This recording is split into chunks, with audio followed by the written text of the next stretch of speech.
from falling asleep. And the impact climate change is having on the jet stream. If the jet stream gets faster, these storms also can move faster.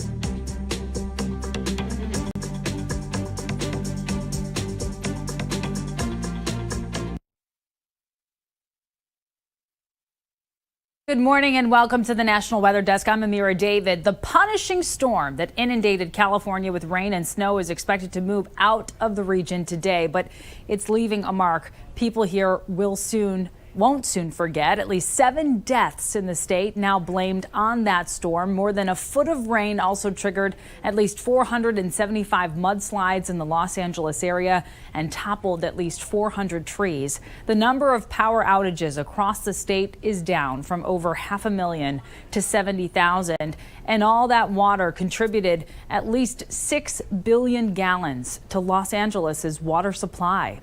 Streets across San Diego region were flooded on Tuesday. More than 7 inches of rain fell in some beach communities. The annual average in those areas is just 10 inches, so you can understand why these roads flooded so quickly. There was also a very rare tornado warning in San Diego County, but no reported damages there. Up the coast in Santa Barbara, the nonstop rain led to dangerous cliff erosion. This is a region known for erosion. Over the years, some of the buildings have been cut back to keep residents there safe, but these back-to-back storms eroded more land and even damaged some of the homes. I hear this big thunder noise or whatever, and then this huge wave just comes up over the patio, and I just look up and I'm just well. That one's completely collapsed, and the one right next to us is also just completely vacant. So I just assumed maybe we were fine, but then I woke up and saw that. In addition to the cliff erosion, hundreds of mudslides damaged and destroyed homes in the hills surrounding LA. Luz Delia Caballero has that part of the story.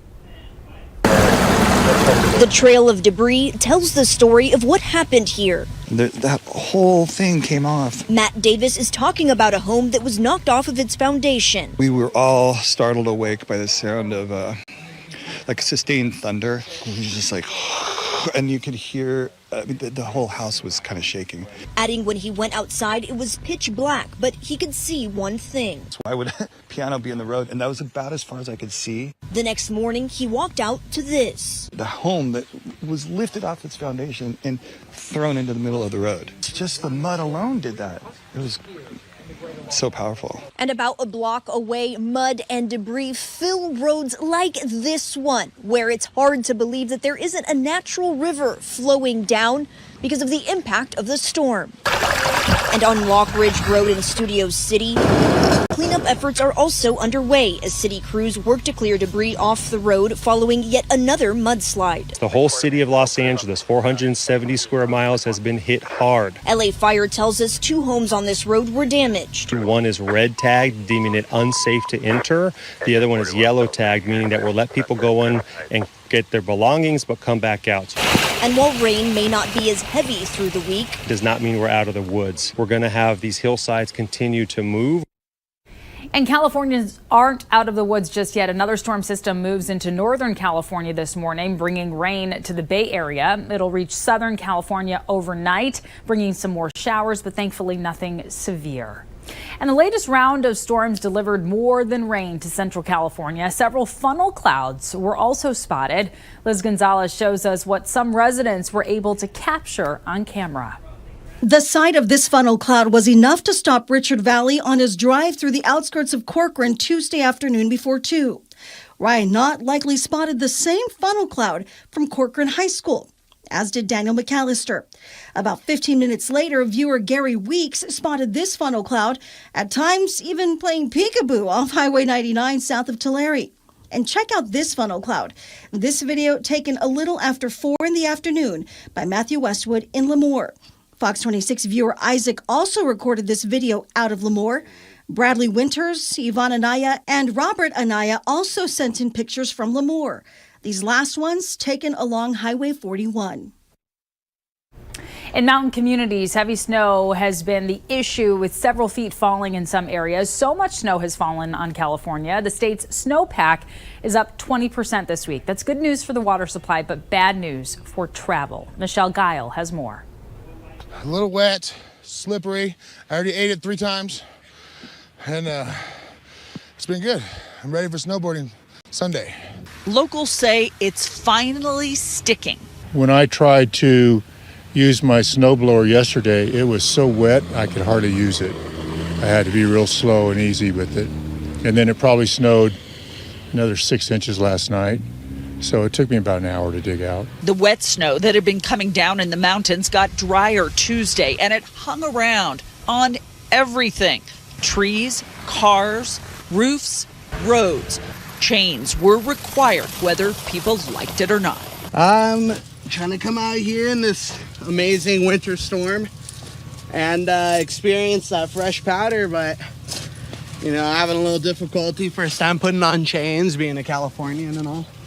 So, yeah, we're working through it, though. At 5 a.m., these Wrightwood girls got an email that it's a snow day. Classes were canceled. Mountain High Resort is their playground. It's just a snow day, powder day. It's fun. Skipping school. On these days, I like them to stay home and board together. Like, I will take a day off, yeah. Well, that snowfall extends into the Arizona mountains. It snowed most of the night in Flagstaff, where a winter storm warning is posted through tonight. State police shut down Interstate 40 for a time yesterday. The city, which is 6,800 feet above sea level, is expecting 14 inches of snow from this storm. And the storm was the second of 2 atmospheric rivers that slammed into the West Coast. This impressive time lapse shows you exactly how the storms formed in the Pacific and brought record rainfall to California over a 10-day period. They're also called Pineapple Express because they originate near Hawaii and deliver incredible amounts of tropical moisture to the U.S.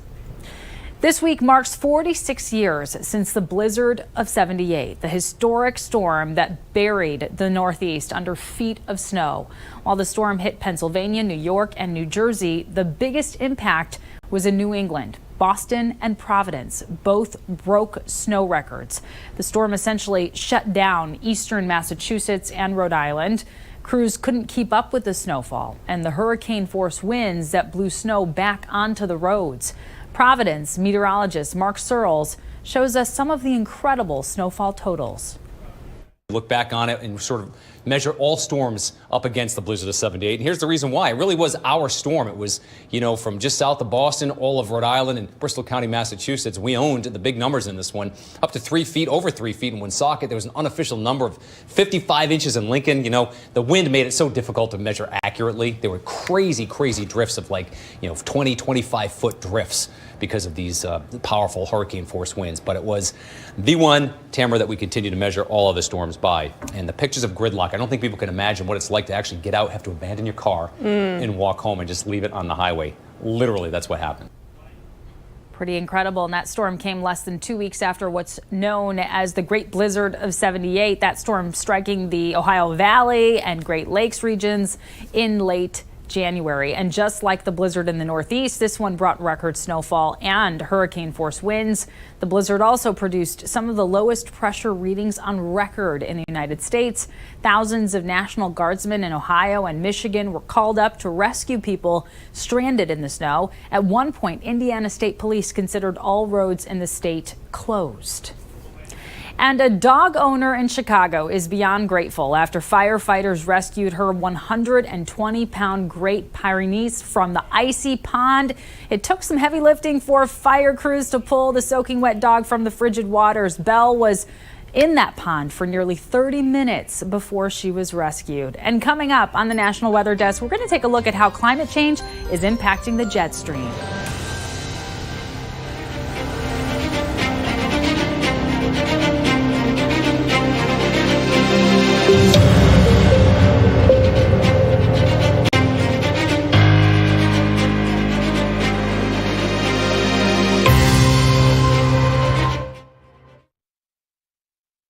I'm meteorologist Charlie Lopresti with a look at the Northeast. Temperatures in the Northeast today will again top out in the 30s and 40s. A nice seasonably mild day is on tap.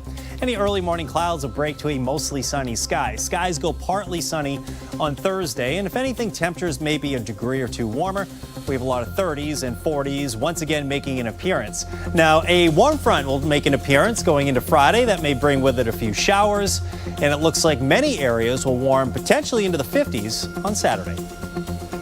I'm Chief Meteorologist Gerard Jabali. Here's a look at the Mid-Atlantic region. We'll continue to see the sunshine for your Wednesday and even into your Thursday. The weather pattern has been pretty quiet, and we will continue this until we get a little bit later into the week. Temperatures are on the rise. We'll be trending up to around 50 degrees for highs in the Baltimore area. The whole Delmarva region is going to be warming up to more mild temperatures, around 55 degrees in Richmond. We'll even hit the upper 50s back to the west, still hanging on to the 40s up towards New York, Long Island, and Boston.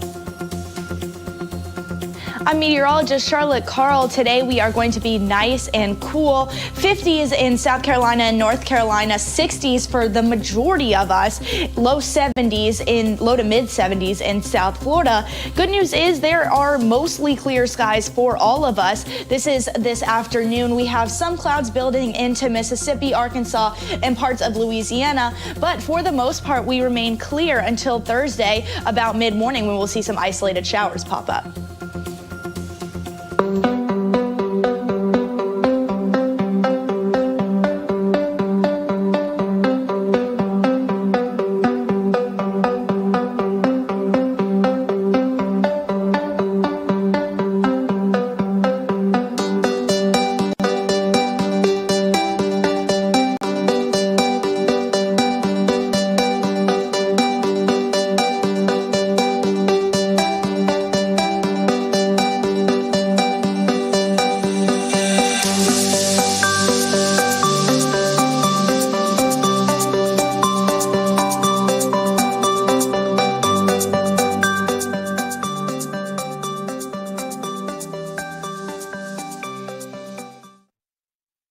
Weather Window, presented by the National Weather Desk.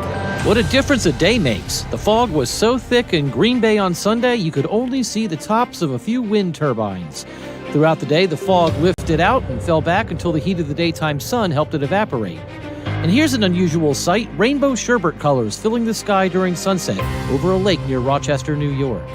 Listen to Off the Radar, new episodes every Tuesday. Find it wherever you get your podcasts.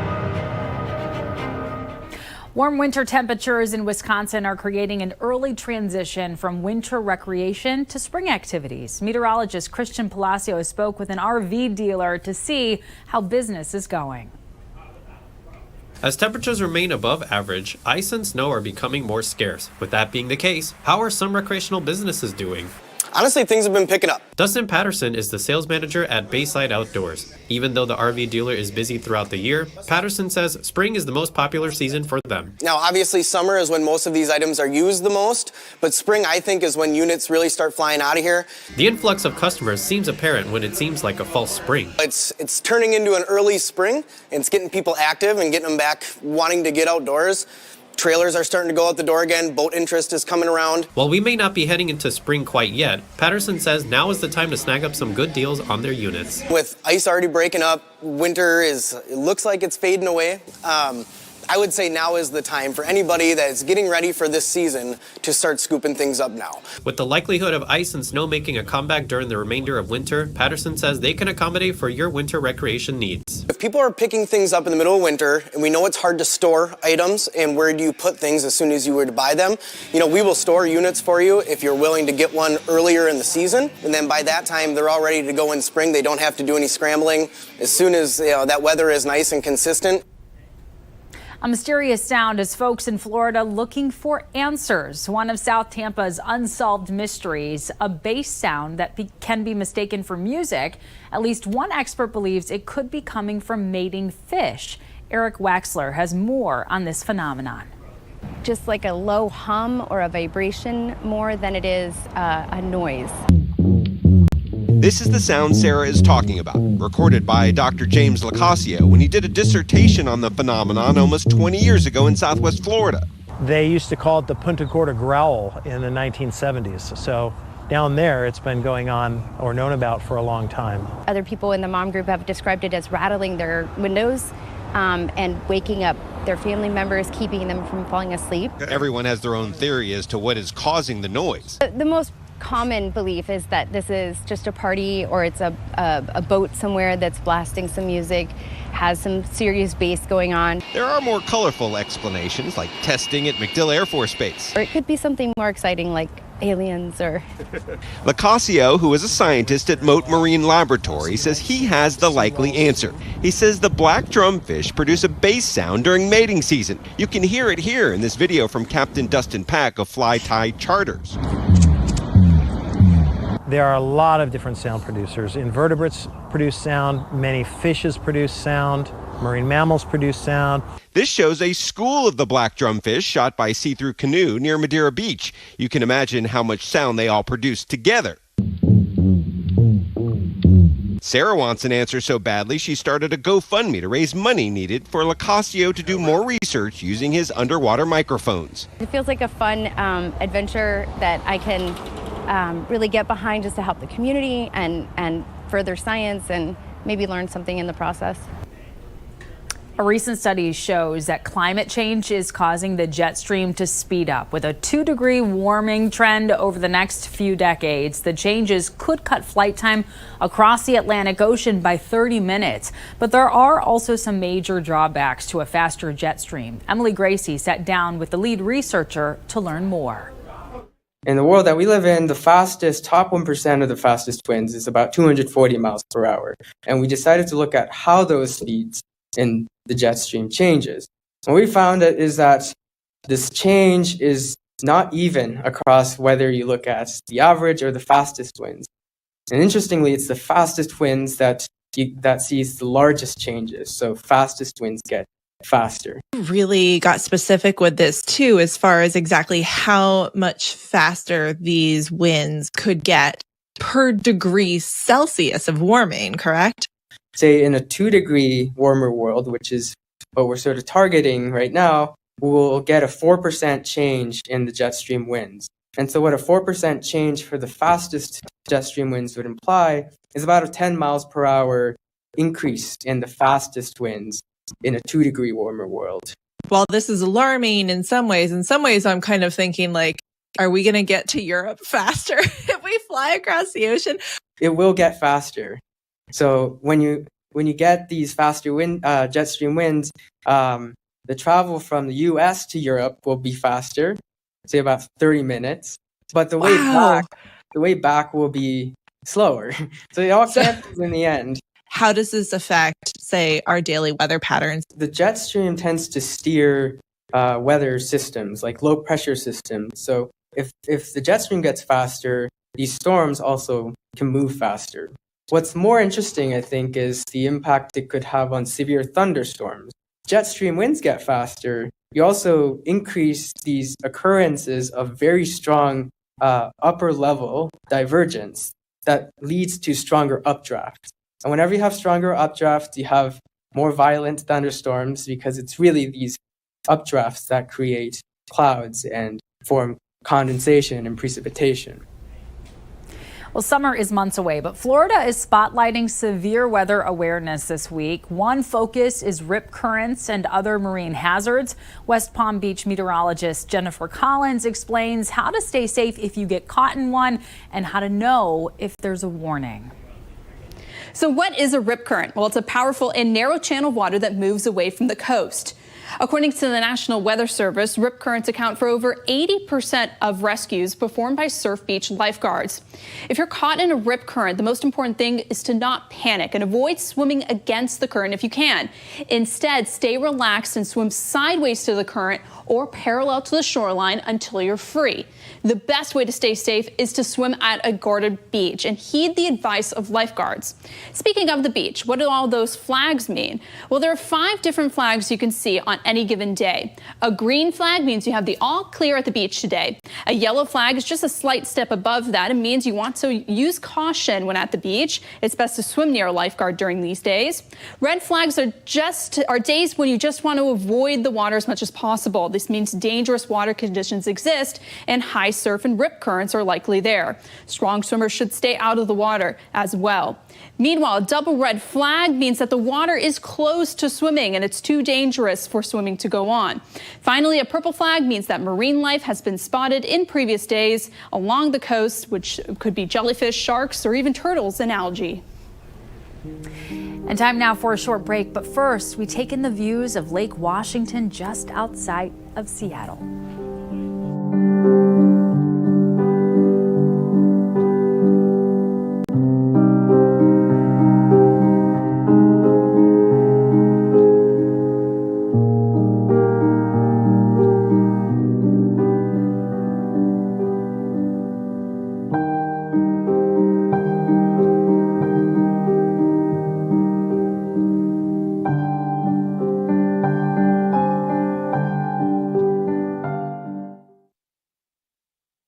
Well, a very good Wednesday morning, everyone. I'm meteorologist Andrew Buck-Michael. Today, pretty quiet for most of the Ohio Valley, but you get out here to the plains, and we're starting to see some showers moving their way in, and this is all associated with that big storm system that's been just pummeling the west coast there. Now, as we continue on into your Thursday, still seeing some showers moving their way farther to the east with temperatures mild for most of us, but it's starting to get a little colder up here across the northern plains as we head into the end of the week. Good Wednesday morning to you. Meteorologist Chris Suchan. Look at our forecast today across the region, starting off with chilly temperatures, 30s, 40s, and 50s. And as we work our way through the day, patchy clouds across the region. Might get a little bit of a rain chance, parts of Oklahoma, Texas Panhandle. We head into Thursday's forecast. Here you see some showers, areas of a little morning drizzle. Thursday possible. Otherwise, we'll get into some afternoon sunshine.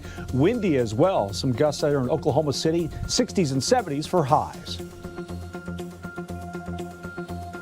Well, hi, everybody, and a good Wednesday morning, too. I'm meteorologist Shannon O'Donnell. Out west, we are still looking very wet in the desert southwest and back toward coastal California. We've had copious amounts of rainfall, unfortunately, from Santa Barbara to San Diego. More on the way as we head into the middle of the week. Meanwhile, finally cooling back down in Missoula, highs closer to freezing. Next weather maker, this area of low pressure lifting over the Wasatch with snow outside of Salt Lake City today. And that's the scene from here.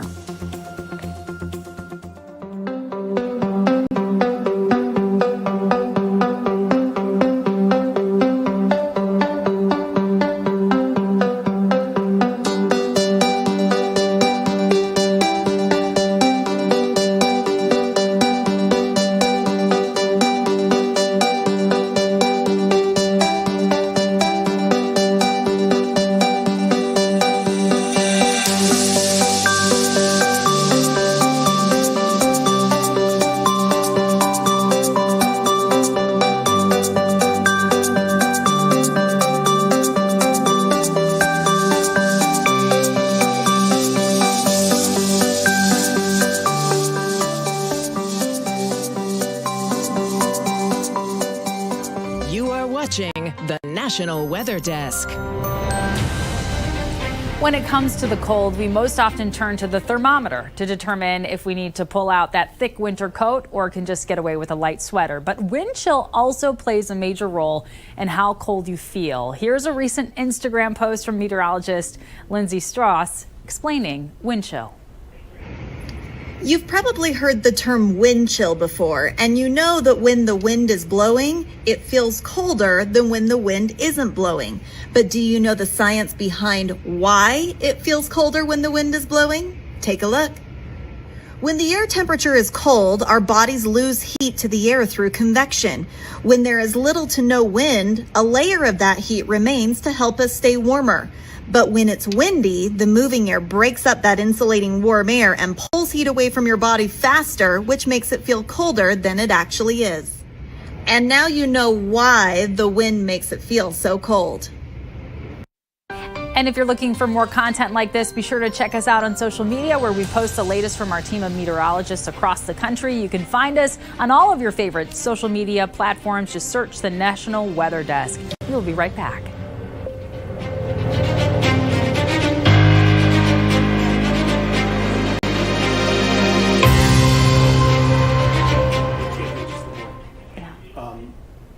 The 9 a.m. version we ran, the ratings for that were pretty good, sometimes even winning the time slot compared to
Thank you so much for joining us. I'm Amira David. Make it a great Wednesday, and we will see you right back here tomorrow.